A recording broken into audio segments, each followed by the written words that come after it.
दिल्ली के राधाश्याम पार्क में बेटी रक्षा दल और लोकतंत्र के पाये ने संयुक्त रूप से एक कार्यक्रम का आयोजन किया। इस कार्यक्रम में टूटते परिवार और महिलाओं पर बढ़ रहे अत्याचारों पर चर्चा की गई। कार्यक्रम में अतिथि के तौर पर लोकतंत्र के पाये के संपादक शमशाद अली मसूदी, उप संपादक रूबी न्यूटन के अलावा एडवोकेट सुदेश रजनीश वशिष्ठ, रीनू एडवोकेट उपस्थित रहे। कार्यक्रम को सफल बनाने में अनिल बेदी, नदीम, रोहित, गौरव, नीरज भट्ट, अमन शर्मा, रिंकू, राहुल, आदिल चोपड़ा, रिंकू, सतीश, अमरजोत, जग्गू, कपिल, किश्वर जहां, नीतू तलवार, नीतू शर्मा, आशा कश्यप, इरफान, प्रिया, रीतू वर्मा, अनीता, नीरू, साविया, परवीन, राजकुमार चोपड़ा के अलावा कई लोगों ने अपना योगदान दिया। इस मौके पर कई लोगों ने अपने विचार रखते हुए कार्यक्रम पर रोशनी डाली। देखते हैं ये खास रिपोर्ट। हम झूठे वादे नहीं करते कि जी यहाँ बनाऊंगा, नेता बनाऊंगा, लीडर बनाऊंगा। हमारा तो आप कार्य करेंगे, आप खुद बनेंगे। हर इंसान की पहचान उसके अपने कार्य करने से होती है। बेशक आपकी पहचान छोटी हो पर आपकी अपनी हो, किसी की मोहताज नहीं हो। मेरी सब माताएं, बहनें, बेटियों, सबको, बेटियों के लिए तो सबसे पहले उनकी माओ के लिए संदेश है, हर बेटी को पढ़ाना है। बच्चे जो होते हैं 16 साल 13 साल से लेकर 19 साल तक की आयु जो है बेटियों के लिए बहुत खतरनाक है। मानती हैं आप? हम भी उस आयु से गुजरे हैं। उसमें क्या होता है, बच्चा जो होता है ये सोचता है कि परों पे होता है, वो तो हवा में होता है बिल्कुल।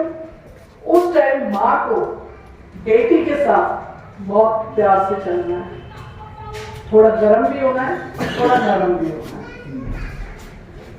हमारा बच्चा है, गलती करेगा, उसे हमें माफ करना है, उसके साथ हमें ऐसा रिलेशन बनाना है। तो ऐसे ही हम अपने आप में अगर हम सही हैं तो उस जगह खड़े रहें, किसी चीज से न डरें। और भाइयों, आप लोगों से दरखास्त है, हम सब बहनों की मतलब परछाई बन के खड़े होना है अपने।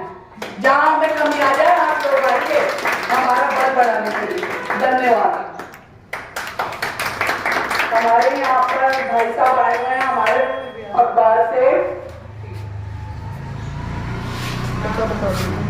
हमारे न्यूज़पेपर लोकतंत्र का पाया वीकली पेपर है, मंथली मैगजीन है, यूट्यूब चैनल है। मिस्टर शमशादुद्दीन वो थोड़ा सा 2 शब्द कहेंगे।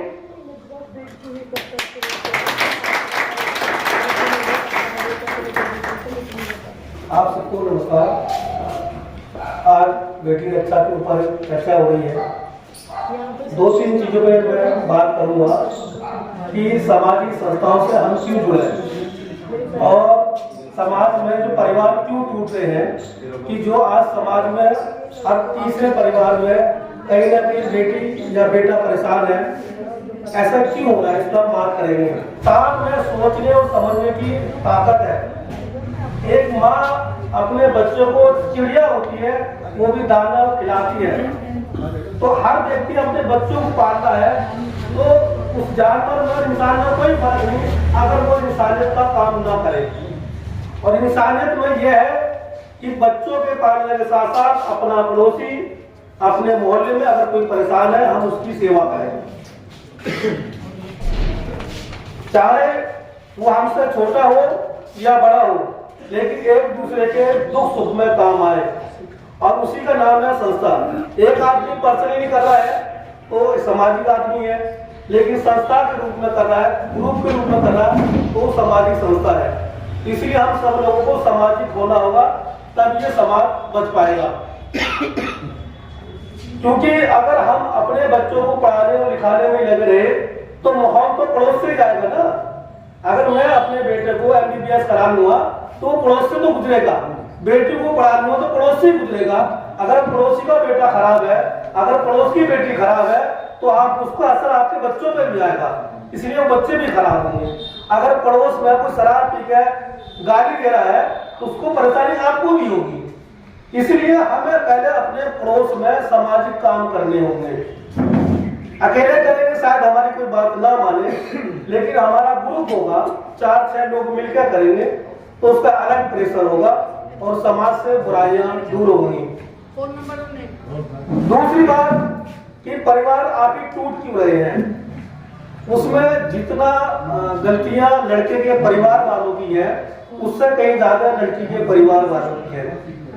जब हम किसी बेटी का रिश्ता देखते हैं, चाहे अपनी बहन का, मैं अपनी बहन को देखने जाता हूँ, तो पहले हम उसका जो है मयार उसकी दौलत से नापते हैं, फिर उसका मयार उसके माँ बाप की तनख्वाह से नापते हैं कि वो कौन से जॉब कर रहे हैं, किस सोसाइटी में बैठते हैं, और उसके बाद में उस बेटे को देखते हैं जिससे हम अपनी बेटी दे रहे हैं। अगर हम उस बेटे को देखें कि उसका सामाजिक किरदार कैसा है, वो क्या करता है, तो शायद हमारे समाज में बुराइयां खत्म हो जाए।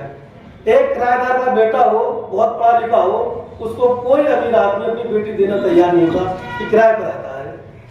एक अमीर बाप का बेटा शराब पीता, बेटी दे देते कि नहीं कोई नहीं, किराया आ जाएगा, उससे घर खर्च कर लेंगे। किराए से तो आपकी बेटी, आपकी 20 लाख की शादी लगाए तो अपने से 20 साल में 20 लाख तो बेटी खाएगी, 40 साल में 50 साल में घर रख लो ना। लेकिन अब जो शराब पी रहा है, जो जुआ खेल रहा है, जिसका काम लोगों में जाकर गुंडागर्दी करनी है, तो अपनी बेटी को कैसे सुख में रखता? अमीर हो सकता है, उसके बाप गवर्नमेंट सर्वेंट हो सकते हैं, लेकिन जिस बेटी को हम जिस बेटे के साथ दे रहे हैं, परिवार तो उसी से चलेगा, उसी के साथ ताल्लुकात होंगे, उसी से बातचीत होगी। अगर मान लो मसलन मैंने अपनी बहन किसी अमीर घर में दे दी, अगर मेरी बहन की अपने सास ससुर से न बनी तो अगले दिन समाज सड़क पर पड़ा होगा, तो वो दौलत तो खत्म हो गई, उसी दिन खत्म हो गई। इसलिए अगर जिस बेटे के साथ हमने अपनी बहन दी है, बेटी दी है, और उससे मिजाज मिल रहे हैं, तो वो गरीब व्यक्ति भी पूरी जिंदगी आपके साथ मिलकर चल सकता है, बेहतरीन परिवार चल सकता है। दूसरी बात, अक्सर कहा जाता है कि हम तो अपनी बेटी, हमारी बेटी से काम नहीं होगा, हम तो छोटे परिवार में बेटी देंगे। यानी कि हमने पहले ही बेटी का मन बना दिया कि हम संयुक्त परिवार में बेटी नहीं देंगे, और उसका नतीजे में जब बेटी कहीं जाती है तो वो कहती है मैं तो घर भी नहीं करती, भी नहीं करूंगी, और फिर छोटी छोटी बातों को लेकर इतनी बात बढ़ जाती है कि वो घर आके बैठ जाती है, और फिर हम जो है थाने और कोर्ट कचहरी के चक्कर लगाते रहते हैं, और फिर वो जिंदगी जो जीने की टाइम होता है, जो जिंदगी का अच्छा मौका होता है, सुनहरा मौका होता है, वो हम गवा देते हैं। 5-5 साल, 6-6 साल, 7-7 साल, 10-10 साल कोर्ट के चक्कर लगाते रहते हैं, और नतीजा हमें क्या मिलता है? जिंदगी का आखिरी फैसला। तो क्यों ना हम अपनी बेटियों को भी ये सिखाएं कि जिस परिवार में आप जा रही हैं वह बेहतर जिंदगी गुजारे, और ये गुजार करें कि अब ये परिवार मेरा है। ऐसे ही हम अपने बेटों को भी, अपने भाइयों को भी ये बताएं कि दूसरे यहाँ से जो बेटी आ रही है वो आपके परिवार का हिस्सा है, और वो जो है आपके घर की नौकरानी नहीं बल्कि आपके घर की रानी है, और उसको रानी की तरह ही रखा जाए। हम अपनी बेटी को सोचते हैं हमारी बेटी कुछ काम नहीं करनी पड़ा है, लेकिन दूसरी बहू है तो हमारे पैर दबाए। तो ये समाज की जो दोहरी नीति है, इस दोहरी नीति को ही अवेयरनेस के जरिए, जागरूकता के जरिए हमें बतानी है। हमारा जो काम है वो लोगों को ये बताना कि अपनी दोहरी नीति को दूर करना है, हमें बेटी और बहू में फर्क खत्म करना है, हमें बेटे और दामाद में फर्क खत्म करना है, अमीरी और गरीब में फर्क खत्म करना है। वो ये सारा फर्क सिर्फ दिमाग से होगा, जहन से होगा।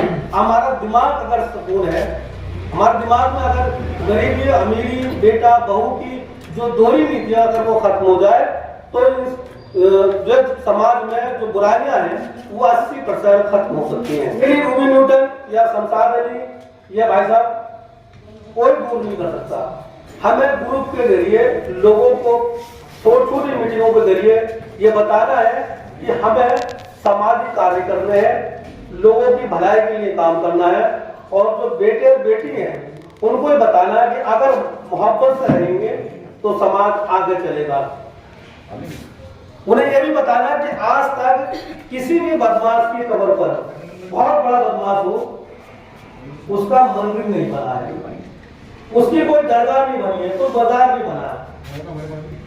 हमेशा मजार या मंदिर उन्हीं लोगों को बनाया जिन्होंने समाज के लिए काम किया है, ईमानदारी से काम किया, भलाई का काम किया, जिन्होंने जिंदगी अपनी सादगी से गुजारी है, जिन लोगों ने लोगों को सताया है, जिनके नाम से दहशत होती है इलाके में, लेकिन उनने उसके मरने के बाद में उसे इलाके में कोई पूछता है। मंदिर या दरगाह बनना तो बहुत दूर की बात है। इसलिए अपने बच्चों को ये बताना है कि ईमानदारी, सामाजिक कार्य और भलाई और सीधा जीवन जीने जो जिएगा वो मरने के बाद भी जिंदा रहेगा। वरना जो लोग समाज में बुरे काम करते, मरते मरते जिंदा होते ही मर जाते हैं, यानी कि उनके हटते लोग उनको बुरा कहना शुरू कर देते हैं, यानी जिंदा होते हुए भी मरे के समान है। तो हम सब लोगों को संस्था के लिए काम करना है, बेटी रक्षा दल के लिए काम करना है। बेटी रक्षा दल एक संगठन का नाम है, वो कोई और भी नाम हो सकता है, लेकिन हम सब लोगों को मिलकर घर घर जाकर ये बताना है कि हमें समाज को जोड़ कर रखना है। आखिर परिवार टूट क्यों रहे, इस पर लोगों को जरूर निगाह रोशनी डालनी है। और मेरे उनका स्वागत करेंगे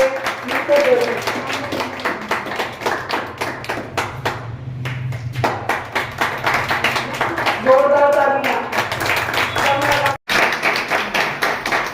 हमारे वकील साहब आए हैं, मिस्टर सुदेश कुमार, करके डूमा के वकील हैं और हाईकोर्ट से भी वकालत करके वो हमारे लीगल एडवाइजर है। कृपया जोरदार तालियों से उनका स्वागत करें और वकील साहब कृपया हाथ हमारा एडवाइजर इनका स्वागत करें।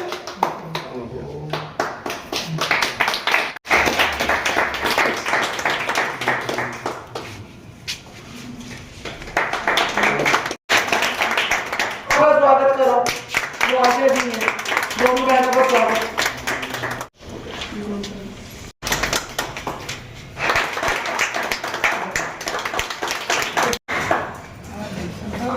जी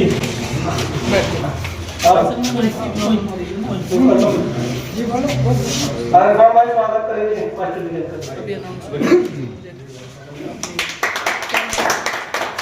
कयूमुद्दीन भाई, अब यहाँ जो जो बहन बैठी है सब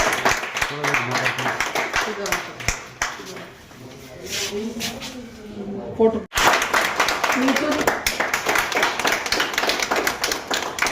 यहाँ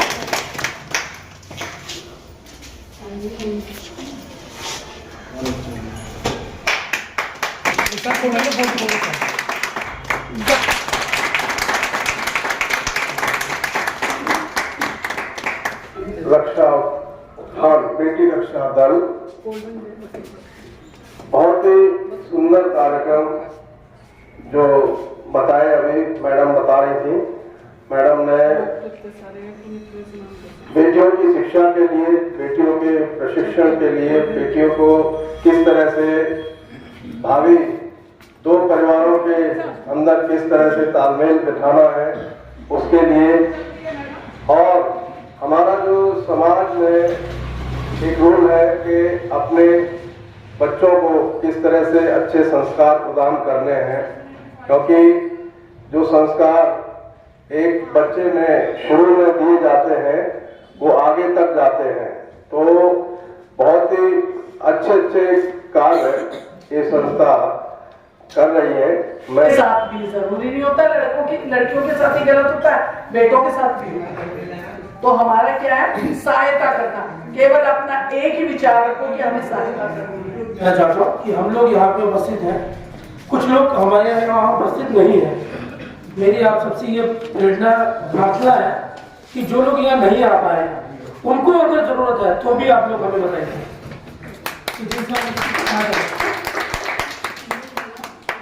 आप सब लोग आए इसके लिए बहुत बहुत शुक्रिया कि उन्हें अपना कीमती समय निकाल के यहाँ पर दिया, और आगे भी इसी तरह से जो प्रोग्राम होंगे उसमें आप लोग सहयोग करेंगे, ऐसी हमें उम्मीद है, और सभी लोग रास्ता करेंगे।